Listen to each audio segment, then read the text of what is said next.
Sir, I'm here for the linguistic specialist recruitment. Amara Bennett's voice was calm and respectful.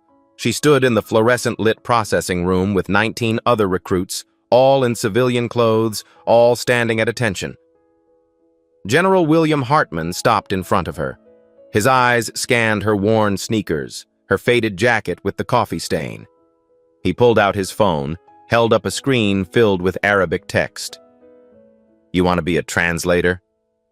He smirked. "Fine. Translate this, and the job is yours." He held the phone just out of comfortable reach, making her lean forward awkwardly. "Go on," he said, voice dripping with mockery. "Or can't you even read?" The officer beside him chuckled. Another one whispered, "This'll be good." A recruit in the back pulled out his phone, recording. Others exchanged glances, half smiling. No one said a word in her defense, but what happened next would wipe every smirk off their faces. And the general? He'd remember this moment for the rest of his career. 5 seconds of silence. Amara didn't reach for the phone. She didn't flinch. She simply looked at the screen from where she stood, then spoke. "Al-Jaysh Yabhath an Mutarjimin, Al-Ratib, Thalith Alaf-Dular Shahriyan." Her voice was clear, measured. "You're looking for translators. The pay is 3,000 monthly." The general's smirk froze. She continued. "But that's modern standard Arabic. The dialect markers suggest the writer was educated in Cairo, not the Gulf states. Probably a recruitment flyer from 2019, based on the salary figure and phrasing structure." The room went dead silent. An officer's mouth fell open. Another one's phone slipped in his hand. The recruit who'd been recording stopped, staring. The general blinked. "How did you—" "I can also tell you it was likely written by someone in their late 30s, Amara added, calm as still water. The formality level and word choice suggest military administrative background, not field operations. Captain Elena Torres, a sharp-eyed Latina woman in her 40s, stepped forward from the back of the room. She looked at Amara, then at the general. "Sir," Torres said carefully, "I think we need to note this recruit's file." The general's jaw tightened. His face had gone from amused to something else entirely. Surprised, maybe embarrassed. He lowered his phone. "What's your name?" he asked, quieter now. "Amara Bennett, sir." He stared at her for a long moment. Then he turned sharply toward Torres. "Get her tested, properly." As he walked away, the room slowly exhaled. Recruits whispered to each other. The officer who'd mocked her shoes looked down, suddenly fascinated by his clipboard. Captain Torres approached Amara, her expression unreadable. "Come with me," she said. Amara followed, her heart pounding but her face still. Behind her, she heard one recruit whisper to another, "Did that just happen?" At that moment, the room hadn't just gone quiet. It had been rewritten, because Amara Bennett had done something none of them expected. She'd been underestimated her whole life, and she'd learned to make her answers unforgettable. 30 minutes later, Amara sat in a small testing room. The air conditioning hummed. Burnt coffee smell drifted from the hallway. Her fingers tapped a silent rhythm on the table, a nervous habit she couldn't break. Across from her sat Captain Torres and a civilian woman in her 50s with kind eyes and graying hair pulled into a neat bun. "Amara, I'm Dr. Yuki Nakamura," the woman said gently. "I'm a linguist contractor. I'm going to show you phrases in several languages. If you don't know something, that's perfectly fine, just—" "I'll know." Amara's voice was quiet but certain. Dr. Nakamura paused, then nodded. She set down a stack of laminated cards, each covered in different scripts. "All right, let's begin." The first card, Mandarin Chinese, simplified characters. Amara read it aloud, her pronunciation crisp, then translated. "The shipment arrives Tuesday at dawn." She paused. "This is a formal register, probably business correspondence, not casual speech." Dr. Nakamura's eyebrows lifted slightly. She flipped to the next card, Pashto. Amara didn't hesitate. She read it, then said, "This is asking about road conditions near a mountain pass. Kandahari dialect, southern Afghanistan. The speaker is likely from Kandahar province specifically, based on the vowel patterns." Captain Torres leaned forward in her chair. Next card, Russian, written in Cyrillic. Amara translated smoothly, then stopped. "There's a typo here. This word should have a soft sign, but it's missing. The sentence still makes sense, but it's grammatically incorrect. Dr." Nakamura removed her glasses, staring at the card. "You're right.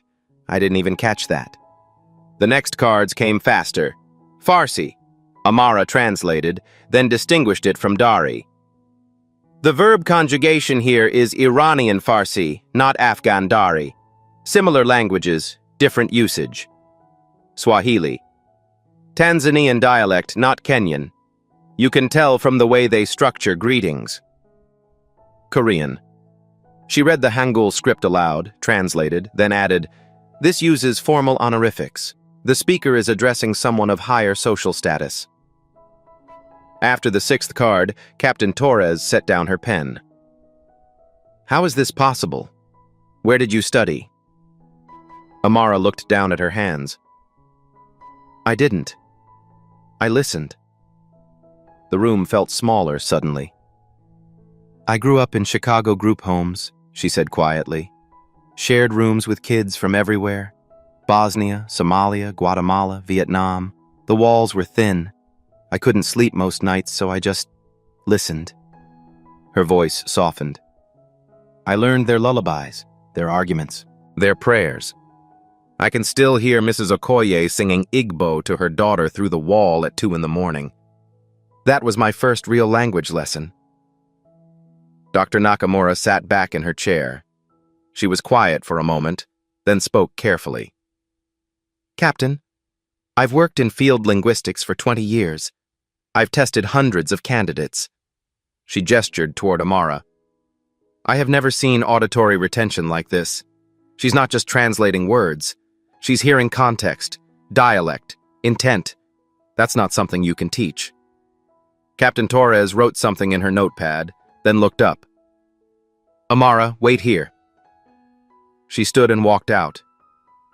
Through the window, Amara watched her speak urgently with General Hartman in the hallway. He crossed his arms, shook his head. Torres kept talking, gesturing. He looked skeptical. Dr. Nakamura slid a business card across the table. "Whatever happens here," she said quietly, "you contact me. Understood?" Amara picked up the card, held it carefully. "Thank you." "Don't thank me yet. You just made some people very uncomfortable." Dr. Nakamura smiled, but it didn't reach her eyes.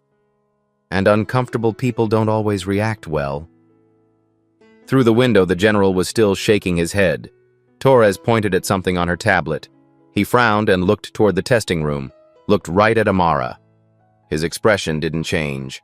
Amara felt her stomach tighten. She'd done everything right, answered every question, proven herself in front of witnesses, but she'd been here before, done everything right before, and still been told no. She stared at her reflection in the two-way mirror, wondering if anyone on the other side was watching, wondering if it even mattered. Amara sat alone in the testing room, staring at her reflection in the two-way mirror. Her face looked tired, older than 24. She reached into her bag and pulled out a small notebook. Worn edges, rubber band holding it together, pages filled with her handwriting, phonetic notes, phrases in a dozen different scripts, some smudged from being carried everywhere. She'd started this notebook at 16. Her mother had battled addiction for as long as Amara could remember. Her father was a name she'd never heard spoken aloud. At 6 years old, she entered the foster system. By 18, she'd lived in 11 different homes, most of them blurred together now. Different faces, different rules, different reasons she didn't belong, but she remembered Mrs. Duskovic, a Serbian woman who ran a tight house on the south side. Strict, but fair. She used to say, in her thick accent, "If you want to survive anywhere, you learn to speak to everyone." Amara had taken that seriously. She'd dropped out of community college after one semester. Couldn't afford the textbooks. Couldn't afford to not work 3 jobs. She tried call centers. Got fired for not sounding American enough. Tried grocery stores, warehouses. Nothing stuck. The military was supposed to be a last resort. A way out. A way forward. She'd been rejected twice before. Lack of qualifications, they'd said. Amara flipped through her notebook, stopped on a page near the middle. One line, written in Bosnian, Pamticha te po onome što daješ, ne po onome što imaš. Below it, in different handwriting, Mrs. Dushkovich's handwriting, the English translation, they'll remember you for what you give, not what you have. Amara traced the words with her finger. She wasn't here because she loved her country. She wasn't even sure her country loved her back. But she had a gift, and gifts didn't wait for perfect circumstances to matter. The door opened. Captain Torres stepped inside, her face unreadable. Amara closed the notebook quickly, slipped it back into her bag. "Come with me," Torres said. Amara stood, legs unsteady. She didn't know if she was about to be thanked or escorted out. She followed Torres into the hallway, into whatever came next. 2 days later, Amara sat at a cramped desk in a windowless office. Fluorescent lights buzzed overhead. The air smelled like old coffee and printer toner. She'd been given a probationary position, specialist trainee. Captain Torres had explained it was unheard of. No one skipped the formal certification process. But here she was. The office door opened. A man in his 30s walked in, Asian American, with sharp eyes and sergeant stripes on his sleeve. He barely glanced at her. "Staff Sergeant Marcus Carter," he said flatly. He sat at the desk across from hers, opened his laptop. "Mandarin specialist." "Amara Bennett." "I know who you are." His tone made it clear what he thought about that. Another man entered, younger, early 20s, black, with a friendly face. "Private First Class Isaiah Grant, Arabic specialist." He smiled at her. "Don't mind Carter. He's like this with everyone," Chen muttered under his breath. "They're really scraping the bottom now." Isaiah shot him a look. "Man, come on." Amara set her notebook on the desk, ignored the comment. She'd heard worse. An hour later, Captain Torres walked in carrying a USB drive. "Audio files," she said, handing it to Amara. "Intercepted chatter, multiple languages. We need transcriptions by 0800 tomorrow." Chen looked up. "Captain, we've been stuck on file 7 for 3 days. The static alone? Then maybe Bennett will have better luck." Torres turned to Amara. "Do what you can." After she left, Carter leaned back in his chair. "Good luck with that. File 7's impossible."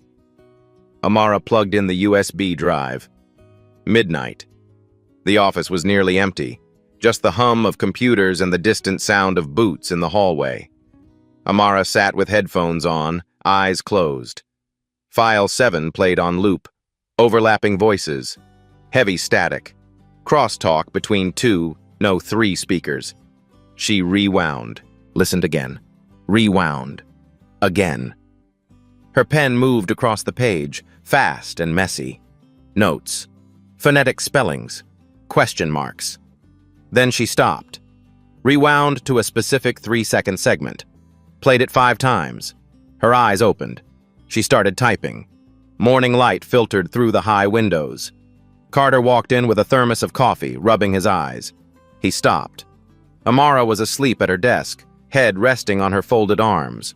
Her screen was still on. He stepped closer, read what was displayed. File 7, complete. Transcription plus linguistic analysis. He scrolled. The impossible file. 3 speakers, 2 languages, Pashto and Urdu, coded slang, crosstalk that made the words nearly indecipherable. She hadn't just transcribed it.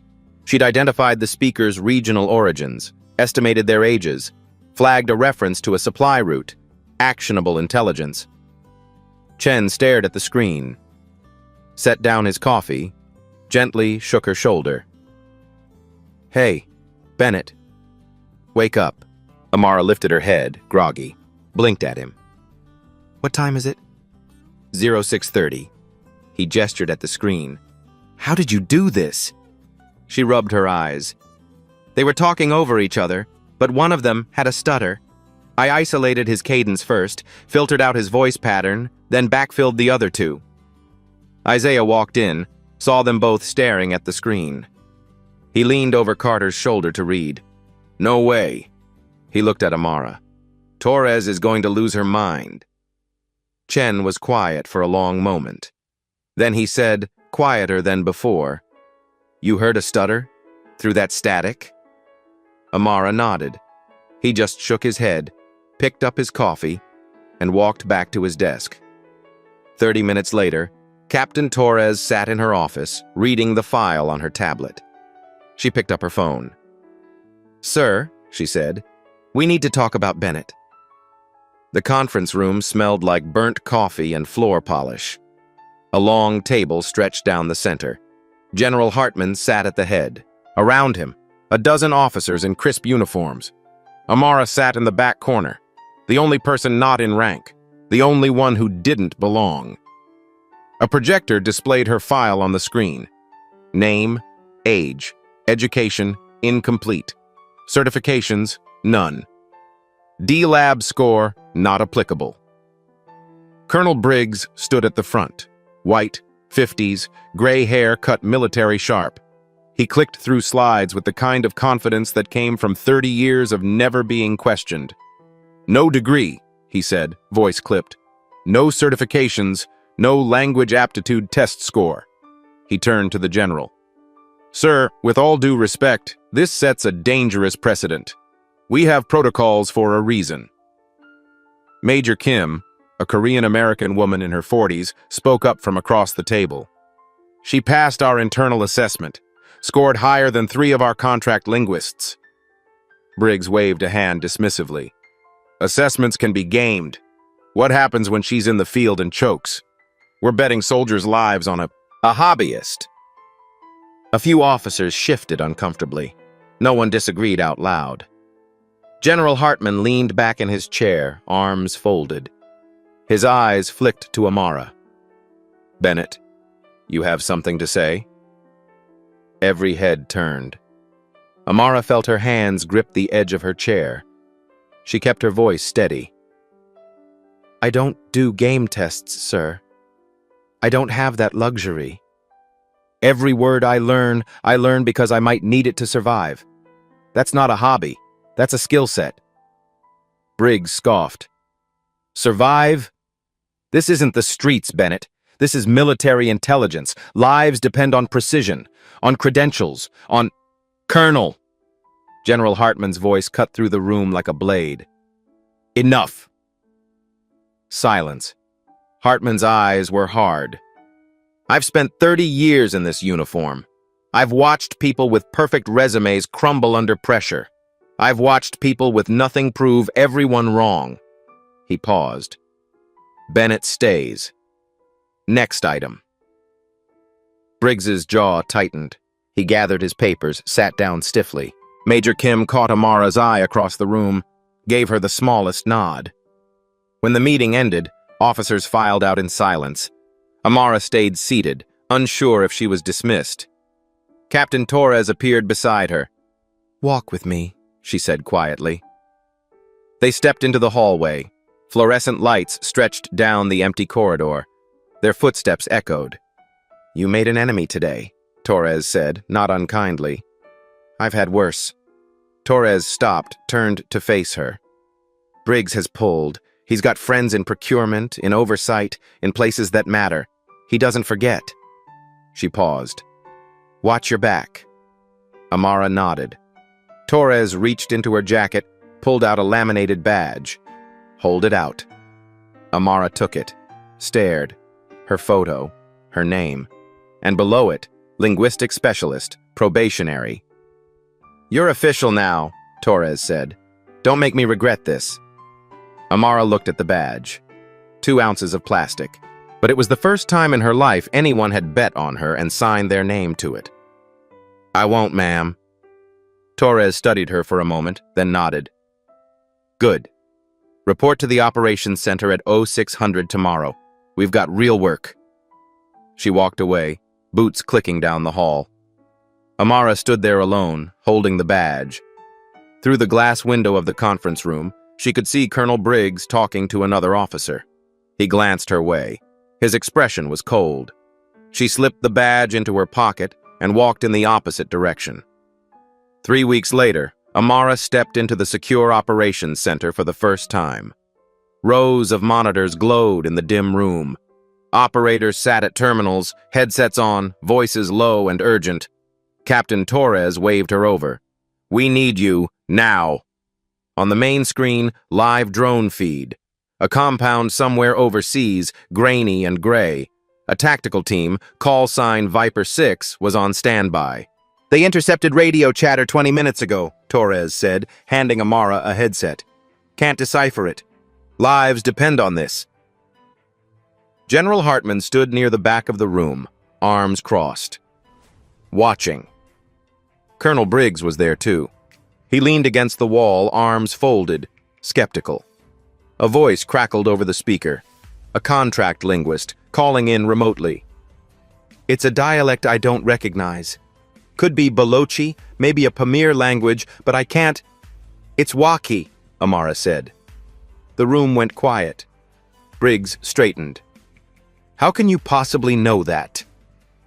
Amara didn't look away from the screen. She listened to the audio feed playing through her headset. Wind noise. A vehicle engine in the background. Rapid, angry voices. "The vowel shift in yar and the retroflex consonants," she said. "It's Waki, Pamir Mountain region. Give me 30 seconds. Torres gestured sharply. "Everyone is quiet." Amara closed her eyes, listened. Her pen moved across the notepad. The voices overlapped. One man was shouting, another responding, calmer, a third in the background. She scribbled faster, then stopped, rewound the audio in her head. "They're saying the shipment moves at dawn." She paused. "No, wait. Dawn isn't a time reference. It's a name, a call sign.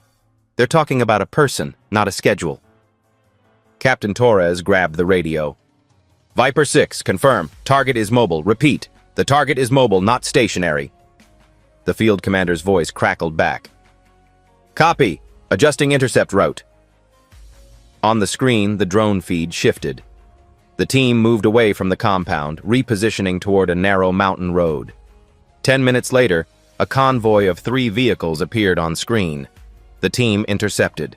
No shots fired. Clean capture. The operations center erupted in controlled activity. Voices overlapping, screens updating. Torres let out a breath. She turned to Amara. "If we'd raided that compound, we'd have come up empty and blown the entire operation." General Hartman stepped forward.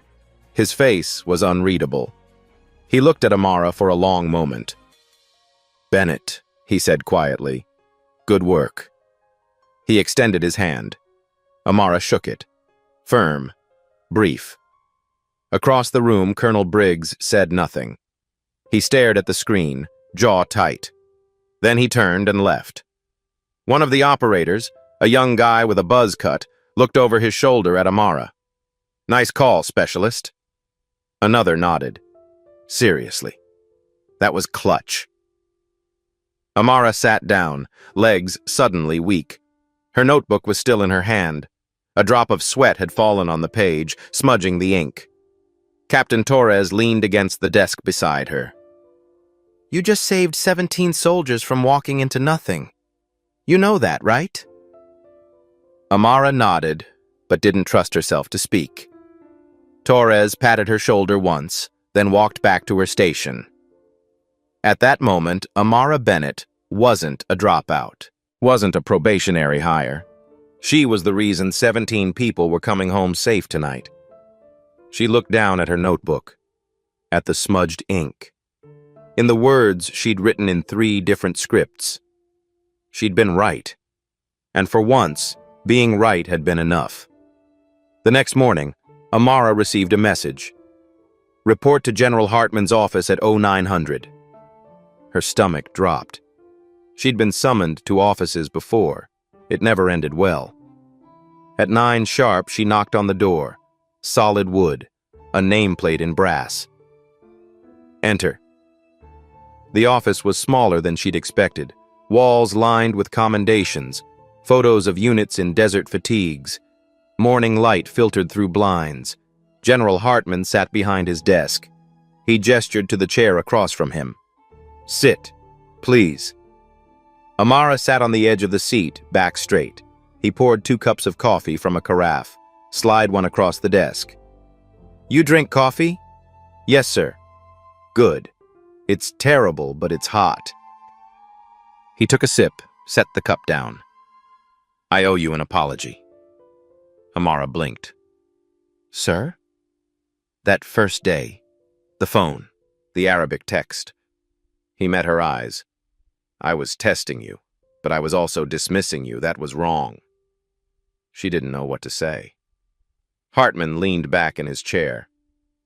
30 years ago, I was a green lieutenant, cocky, thought I knew everything. He paused. My platoon sergeant was a black man from Louisiana. Never finished high school, grew up picking cotton with his grandmother. He looked out the window. Mogadishu, 1993. I made a call that almost got 6 men killed. He countermanded my order. Saved my life.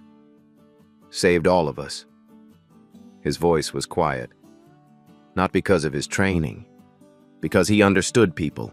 He heard things I didn't. Hartman turned back to her. I never forgot that. And I never forgave myself for almost not listening. He opened a folder on his desk. Slide it toward her. I'm recommending you for accelerated specialist certification. Full rank. Full benefits. You'll be assigned to Joint Task Force operations. High clearance. Real responsibility. Amara stared at the folder. Didn't touch it. Captain Torres agrees, Hartman continued. So does Major Kim. Dr. Nakamura sent a letter. She called you the most naturally gifted linguist she's tested in 2 decades. Amara's hands trembled slightly. She pressed them flat against her thighs.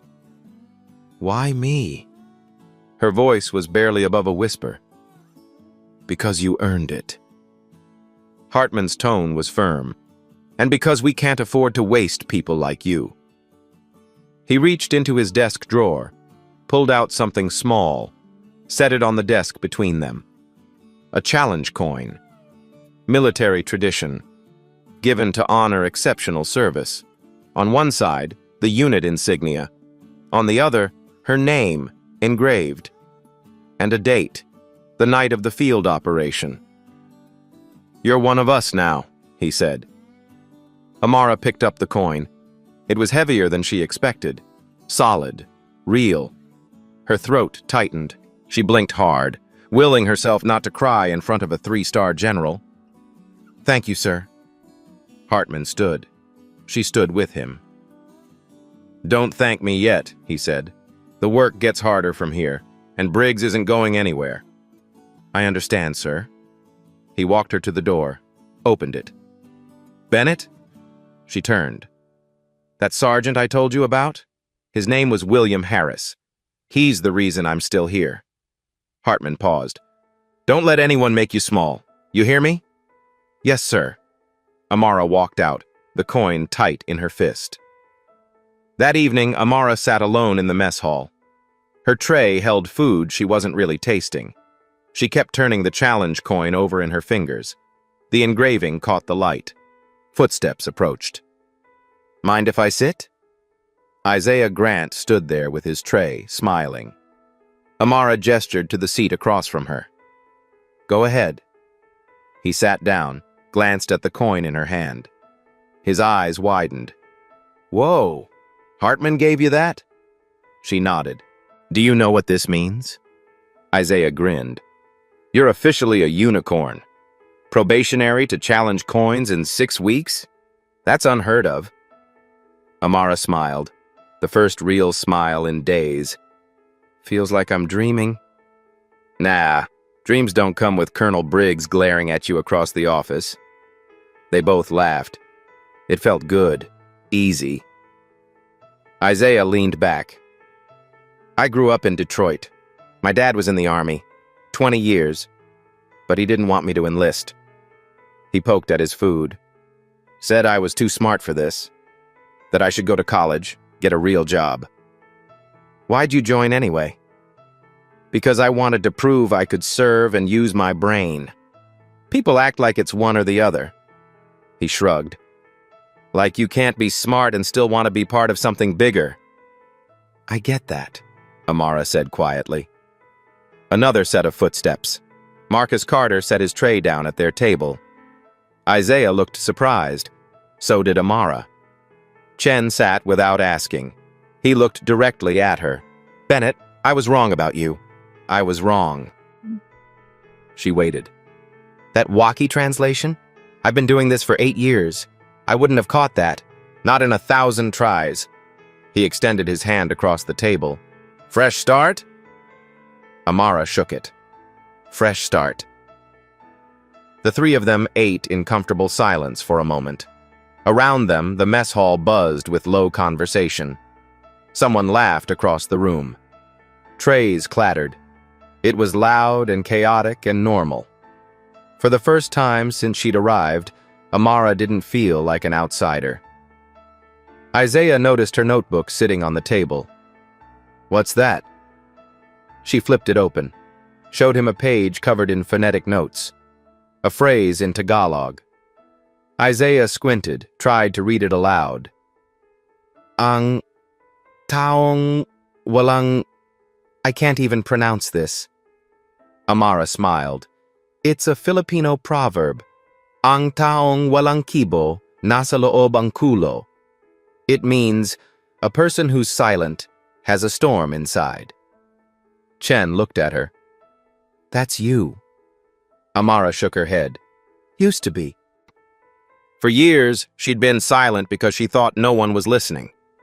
But now she was learning something new. Being heard wasn't about speaking louder. It was about finding people who already knew how to listen. 2 months later, Amara's phone rang at 5 in the morning. Captain Torres. Get dressed. Your wheel's up in 30 minutes. Ma'am? International Summit. The State Department's lead interpreter just got food poisoning. Backups stuck in Dallas. Flight delayed. You're it. Amara's heart slammed against her ribs. A summit? Captain, I've never... You have now. Helicopter's waiting. 20 minutes later, Amara sat in a Black Hawk, the rotor noise drowning out everything else. Wind whipped through the open door. Below, the city sprawled out in early morning gray. She clutched her notebook, tried to steady her breathing. They landed on the roof of a luxury hotel downtown. Diplomatic security met her. 2 agents in dark suits and earpieces. They walked her through a maze of hallways, thick carpet, gold fixtures. Everything smelled like expensive cologne and fresh flowers. Captain Torres was waiting outside the conference room. So was General Hartman and Colonel Briggs. Torres handed her a tablet. 7 delegations, Afghanistan, Pakistan, South Korea, Russia, and 3 others. Multilateral peace talks, high stakes. You'll be doing consecutive interpretation, translation after each speaker finishes, no margin for error. Amara scrolled through the briefing notes. Her hands were shaking. This is public, Torres continued. Recorded, scrutinized by international media. Everything you say will be analyzed. Briggs stepped closer. His voice was low, almost a whisper. Hope you're ready for the big leagues, Bennett. One mistake and you're done. And so is everyone who vouched for you. Amara looked at him, said nothing. General Hartman put a hand on her shoulder. You've got this. She nodded, throat tight. Inside the conference room, cameras lined the back wall. Diplomats in tailored suits sat around a massive table. Flags from 7 nations hung on the walls. The air was heavy with tension. Amara took her seat at a small desk to the side. A microphone in front of her. Everyone could see her. Everyone could hear her.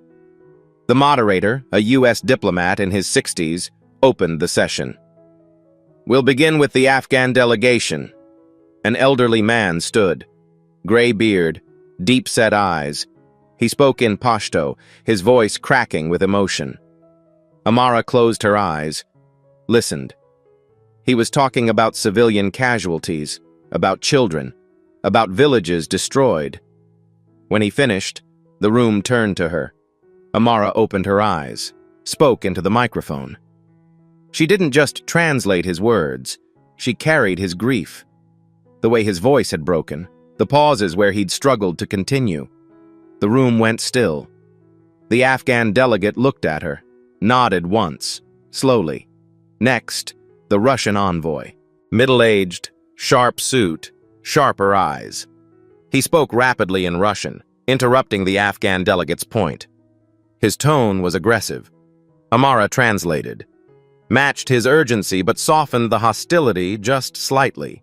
Interpretation as mediation. The Russian envoy leaned back, nodded. She'd gotten it right. The South Korean representative spoke next.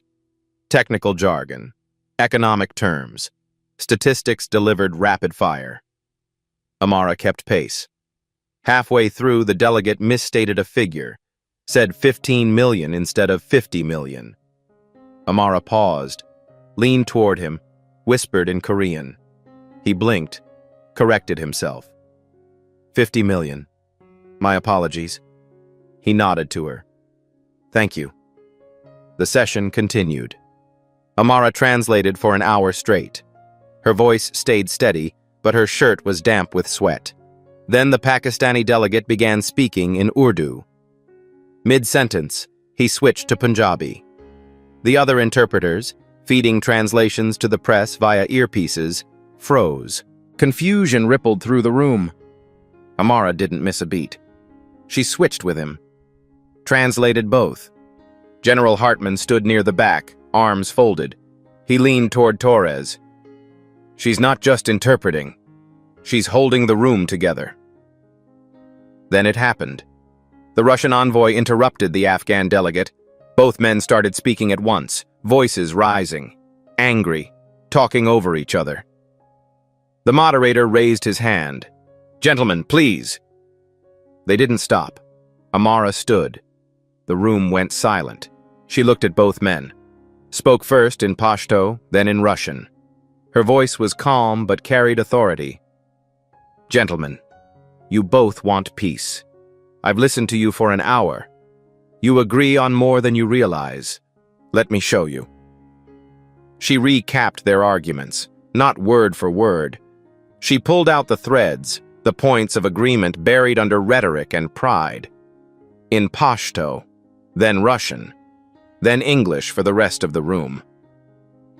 The Afghan delegate stared at her, then slowly nodded.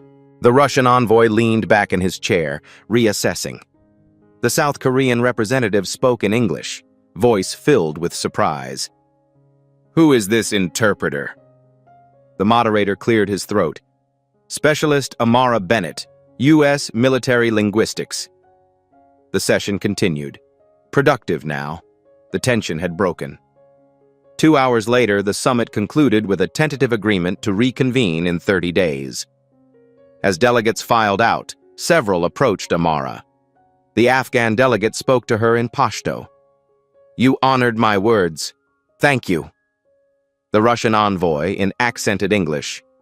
"You are formidable, Miss Bennett." A journalist called out from the press section. "Specialist Bennett, can we get your name for the record?" The camera flashes. Captain Torres stepped in, waved them off. "No interviews, thank you." In the hallway, Colonel Briggs walked past. He stopped, looked at Amara. "That was exemplary work, Bennett." His voice was stiff, forced. "Thank you, sir." He walked away without another word. Torres grinned. "You just made him eat a year's worth of crow." General Hartman approached.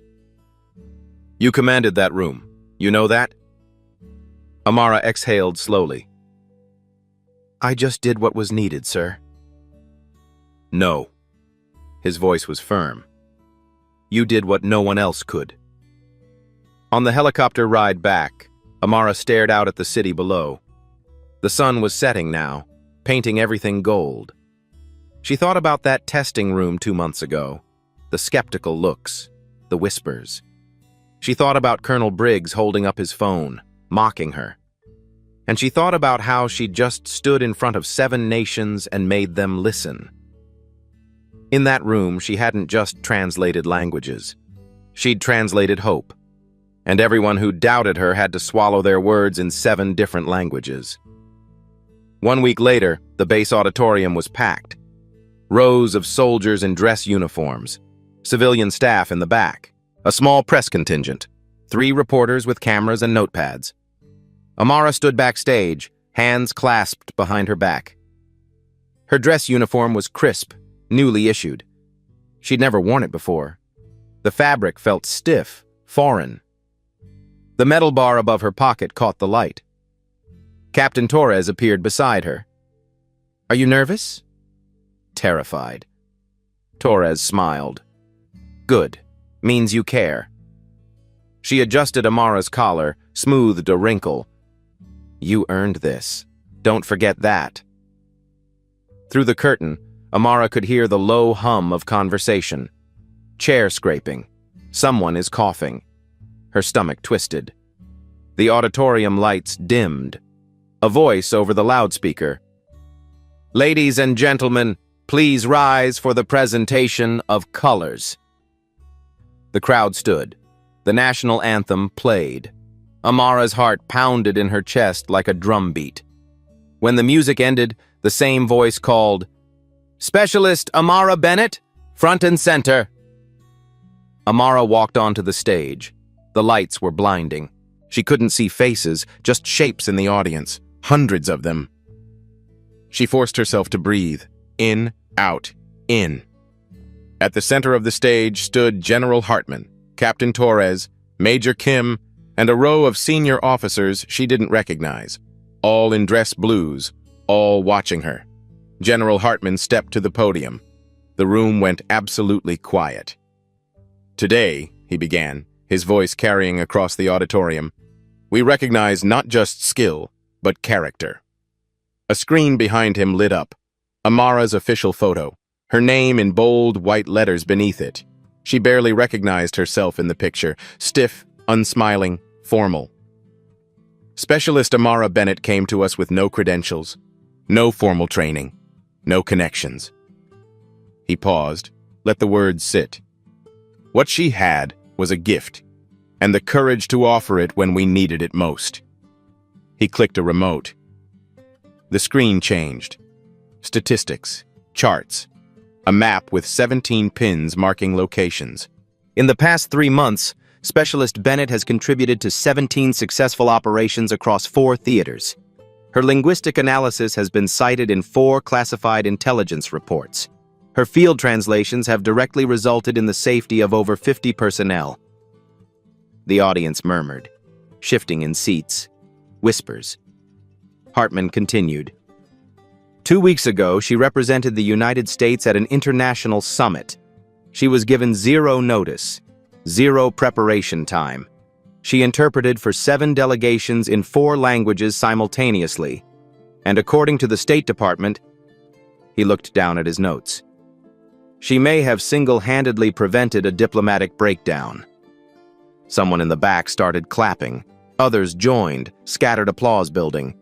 Hartman raised a hand. The room quieted again. But more than that, he said, his voice softer now, almost intimate. She's reminded us that talent doesn't always come in the packages we expect. That the resume isn't the person. That we have a duty, a moral duty, to recognize excellence when it shows up, even if it doesn't look like what we're used to. He turned to Amara. His expression was serious, formal. Specialist Bennett, front and center.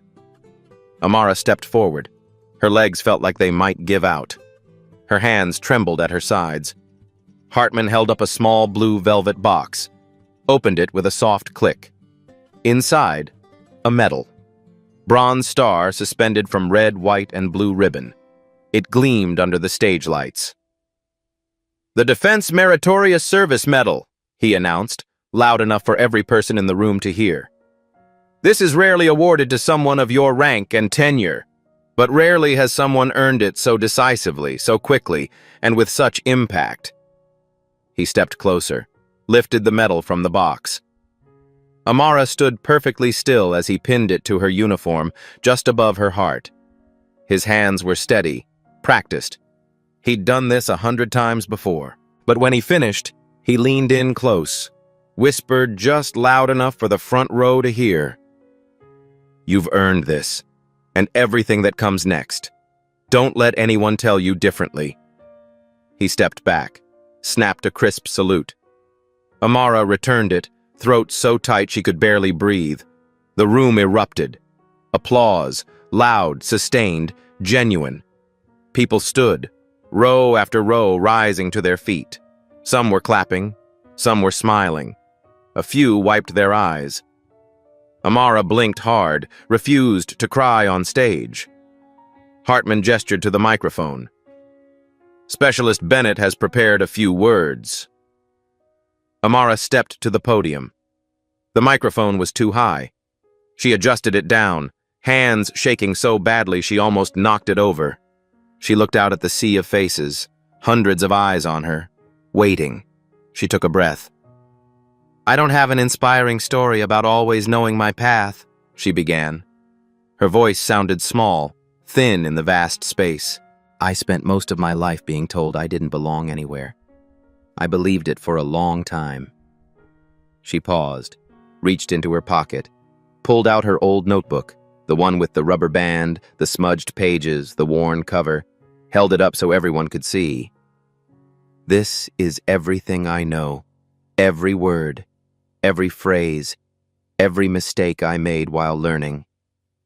Her voice was steadier now, stronger. "I carried this because I didn't have anything else to carry. No diplomas, no certificates, just this." She looked at General Hartman, then Captain Torres, then Major Kim, then back at the audience. "But someone saw it. Someone looked past what I didn't have and saw what I did. And they decided it was enough." The room was absolutely silent now. Not even a cough, not even a whisper. "To everyone here who's ever felt like you don't fit the mold," she paused, choosing her words carefully, "you don't need to. The mold is breaking. The rules are changing. Just bring what you have. Bring everything you are, and find people who see it." She stepped back from the microphone. The applause came again, louder this time, longer. Someone whistled. Someone else shouted, "Hooah!" Amara walked off stage, legs shaking, heart pounding. In the wings, Dr. Yuki Nakamura was waiting. The linguist from her very first test, the woman who'd slid her business card across the table months ago. Dr. Nakamura stepped forward and hugged her, breaking protocol completely, but warm and tight and real. "I told you to contact me if you needed anything," she said, pulling back, hands on Amara's shoulders. "You didn't need to." Amara smiled, eyes wet. "I didn't want to disappoint you." "Impossible." Dr. Nakamura's voice cracked. "I am so very proud of you." In the hallway outside, Isaiah and Marcus were waiting, both in dress uniforms, both grinning like idiots. Marcus held out a package wrapped in plain brown paper, tied with string. "What's this?" "Just open it," Isaiah said. Amara unwrapped it carefully, pulling the string loose. Inside, a leather-bound notebook. Genuine leather, soft and supple. Nicer than anything she'd ever owned. Her initials were embossed on the cover in gold lettering, A.B. "For the next chapter," Isaiah said quietly. She opened the first page. A group photo was taped inside, the three of them in the mess hall, mid-laugh, relaxed and real. Below it, in Marcus's neat handwriting, "Ang taong walang kibo, nasa loob ang kulo, but storms can also build bridges, MC and IG." Amara pressed her hand to her mouth. Tears came now, hot and fast. She didn't stop them. "Thank you," she whispered. Marcus shrugged, embarrassed. "It's just a notebook." "It's not." Amara's voice was firm. "It's not just a notebook." Isaiah pulled her into a hug. Marcus joined a second later. The three of them stood there in the empty hallway, holding on. A voice interrupted. "Excuse me, Specialist Bennett?" They pulled apart. A young woman stood there, mid-20s, holding a recorder and a notepad. Press credentials hung around her neck. "I'm Rachel Kim with the Tribune," she said respectfully. "Would you be willing to do an interview? People are going to want to know your story." Amara hesitated, looked at Isaiah, then Marcus, then back at the reporter. "Only if it helps someone else believe their story matters too." Rachel smiled. "I think it will. I really think it will." That night, Amara sat alone in her quarters. Small room, single bed, metal locker, a desk bolted to the wall. But it was hers. Her name was on the door. She placed the medal on her desk, next to the challenge coin General Hartman had given her months ago. 2 pieces of metal side by side. She stared at them for a long time. 2 pieces of metal. But they represented something she'd spent 24 years chasing. Something she'd stopped believing she deserved. Proof that she mattered. Proof that she was enough. She opened the new leather notebook. The pages were clean, blank, waiting. She ran her hand across the first page. It was smooth, unmarked. She picked up a pen, wrote in careful script, "Day 1. Again." Because recognition was strange. You spent your whole life fighting to be seen, clawing for validation. And then when you finally were seen, really seen, you realized something. The real work was never about proving yourself. It was about becoming someone who could lift others the way you'd needed to be lifted. Amara closed the notebook, set it beside the medal. Turn off the light. Tomorrow, the work will start again. New missions, new challenges, new people who would doubt her, test her, underestimate her. But tonight, she let herself feel it. The weight of the medal on her chest, the warmth of her friends' arms around her, the sound of hundreds of people clapping for her. Tonight, she let herself believe she'd earned it. And for the first time in her life, that belief didn't feel fragile or temporary. It felt solid, real, unshakable, true. 6 months later. Amara stood at the front of a classroom. 20 recruits sat in rows, notebooks open, pens ready. Young faces, nervous energy. She recognized that look, the uncertainty, the hope, the fear of not being enough. She was teaching Introduction to Field Linguistics now, part of the new Accelerated Specialist program. "Phonetic transcription isn't about perfection," she said, writing on the whiteboard. "It's about capturing what you hear as accurately as possible in the moment."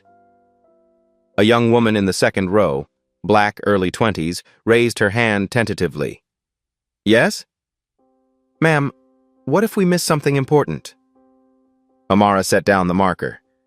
"Then you rewind. You listen again. You don't give up just because it's hard the first time." She paused. "Most of you are here because someone saw potential in you. Don't waste that. And when it's your turn, when you see that spark in someone else, don't ignore it." After class, Amara walked across the base. Her phone buzzed. A news alert.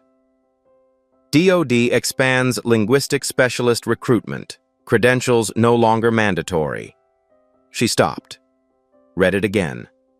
The article quoted General Hartman, mentioned her by name. Change was slow, but it was happening. She continued walking toward the recruitment processing building, the same one where this had all started. Inside, the waiting area was full. Dozens of people filling out forms. Amara's eyes landed on a young black woman sitting alone, early 20s, worn jacket, nervous hands. Amara walked over, sat beside her. "First time?" The woman was startled. "Yes, ma'am. I'm Amara. Keisha." "You look nervous," Amara said gently. Keisha laughed, anxious.